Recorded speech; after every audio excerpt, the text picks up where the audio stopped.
Ranwara hotel या ठिकाणी नाकाबंदी करण्यात आली.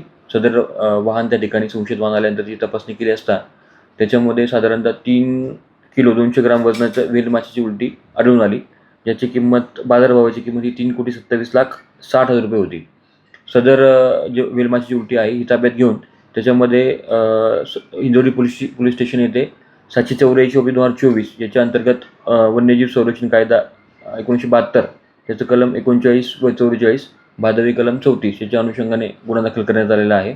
सदर गुन्ह्यामध्ये यातील आरोपी नामे किशोर यशवंत डांगे, संदीप शिवराम कासार या दोघांनाही अटक करण्यात आलेली आहे. दोघंही राहणार मालगुंड तालुका जिल्हा रत्नागिरी येथील इसम आहेत. उलटी कुठून आली होती आणि याचा वापर कशासाठी करणार होते या संदर्भात काय माहिती समोर आली?